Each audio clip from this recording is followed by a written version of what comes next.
ইখস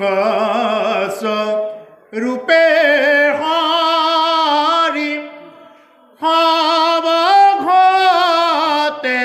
বৈঠ অহজৈছন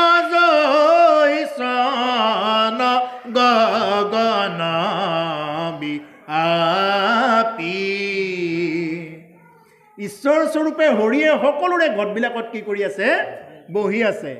আমি যদি মুকলি আকাশৰ তলত এনেকুৱাকৈ যদি এনেকুৱা পাত্ৰত যদি আমি 100টামান যদি পাত্ৰ ৰাখি থৈ দিওঁ মুকলি আকাশৰ তলত, আমি 100খন আকাশ দেখা পাম বা 100টা সূৰ্য দেখা পাম, প্ৰত্যক্ষ হ'ব। কিন্তু সেই বুলি আকাশ 100খন নহয়, সূৰ্য 100টা নহয়, এটাই হয়।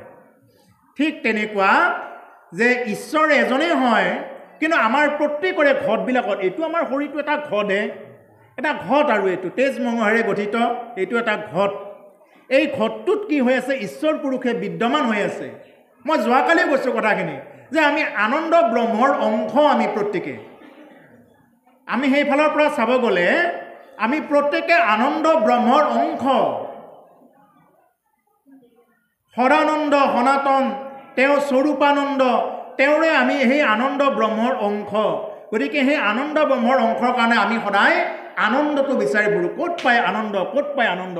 কোনোবাই যদি আনন্দৰ কথা কয়, বোলে ইয়াতে আনন্দ পাম নেকি বুলি মানুহে সেই আনন্দৰ ফালে গতি কৰে। য'তেই ভাল লাগে ত'তেই গতি কৰে।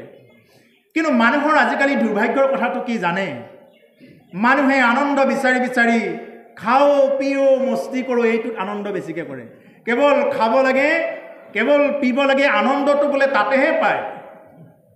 আৰে সেইটোক আনন্দ বুলি নকয়, সেইটো সুখ বুলি কয়। সুখ আৰু আনন্দ দুটা বেলেগ বস্তু হয়। মানে সেইটো হ'ল খন্তেকীয়া সুখ। তুমি খালা নহয় অকণমান, খুব মানে খাই লৈ পেলাই তুমি একদম নিচা কৰি দিলা, নে সেইটো খন্তেকীয়া সুখ, সেইখিনি সময় সুখ পাইছা। কিন্তু তাৰপিছতে আহি পেলাই কি হৈ গ'ল তোমাৰ, মানে সেই সুখটো সিমানতে অন্ত পৰিল। পেটৰ কমপ্লেইন, খুব যদি খালী পেটতে যদি খাব আৰম্ভ কৰি দিছে, লাহে লাহে হাত ভৰিবিলাক ফুলিব, পেটটো ফুলা আৰম্ভ কৰি দিব। গতিকে এইবিলাকতো আমি দেখা পাই থকা ঘটনা। গতিকে সেইকাৰণে যে সেইবিলাক আনন্দ সিমানতে অন্ত পৰে, সেইবিলাক সুখ। কিন্তু আনন্দটো কি? আনন্দৰ পৰা পৰমানন্দ গতিলৈ ধাৱমান হয়। আনন্দৰ পৰা কি হয়? যে পৰমানন্দৰ দিশে গতি কৰিব পাৰে। কাক ধৰি? ঈশ্বৰ পুৰুষক ধৰি। যদি কোনোবাই ঈশ্বৰ পুৰুষক ধৰে, তেতিয়া ঈশ্বৰে কি কৰে? আপুনি বেদ জানিব নালাগে, আপুনি শাস্ত্ৰৰ শ্লোক জানিব দৰকাৰ নাই। এটাই জানক, কৃষ্ণ নাম ৰাম নাম মুখত আহিব লাগে, এইটো জানিলেই যথেষ্ট।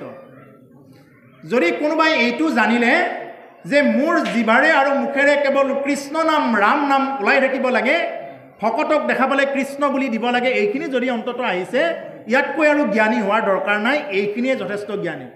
সকলো জানে, ভাটৌৰ নিচিনাকৈ তেওঁ মাতি আছে, আৰু শ্লোকবিলাক মাতি আছে। ভাটৌ চৰাইক যেনেকুৱাকৈ আহক বহক নমস্কাৰ, এতিয়া ভাটৌৱে কি জানে আৰু, তেওঁ কৈ আছে আৰু যি শিকাই দিছে গৃহস্থে কৈ আছে। এতিয়া ভাটৌৰ চৰাইৰ দৰে যদি আমি হ'বলৈ যাওঁ, তেতিয়া নহয়। আমি কি হ'ব লাগিব? আমি মানুহৰ দৰে সেইটো হ'ব লাগিব। মানে আমি প্ৰত্যেকৰ ভিতৰত ঈশ্বৰক দেখা পাব লাগিব। এই বস্তুটোৰে যদি হয়, তেতিয়াহ'লে জানিব যে সেইজন আচল ভকত হ'ল। আৰু মানে প্ৰত্যেকৰ ভিতৰত ঈশ্বৰ, প্ৰত্যেক জীৱ জন্তুৰ ভিতৰত ঈশ্বৰ আছে। প্ৰত্যেকটো এইখন ঈশ্বৰৰ সৃষ্টি। আৰু আমি কি কৰিব লাগে?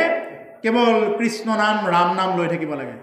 ৰাম নাম কৃষ্ণ নাম যদি মুখত নাহি মৰাৰ সময়ত আমাৰ যদি বাকী জীৱ জন্তুবিলাকৰ চিন্তা, মোৰ হাঁহকেইটা থাকিল, 10টামান হাঁহ থাকিল, এতিয়া কোনে লয়, নে কোনে পায়, গৰুহাল কোনে লয়, কোনটোৰ ভাগত পৰে, মাটিখিনি কোনে লয়, এইবিলাক যদি চিন্তাত থাকি মৰিব লগা হয়, তেতিয়াহ'লে কিন্তু আকৌ পুনৰূপী জনমম পুনৰূপী মৰণম। পুনৰূপী কি কৰিব লাগিব? জননীৰ জঠৰাগ্নিত শয়ন কৰিব লাগিব। বাৰে বাৰে অহা যোৱা, এইটো হ'ব পাক চক্ৰত পৰি থাকিব লাগিব। গতিকে সেইকাৰণে কি কৰিব লাগে? যে আমি যে এতিয়া কৃষ্ণ নাম ল'ব লাগে, কিয় ল'ব লাগে? যাতে মৰাৰ সময়ত যাতে সেইবিলাক চিন্তা নাহে, কেৱল কৃষ্ণ নাম ৰাম নাম যাতে আহি থাকে।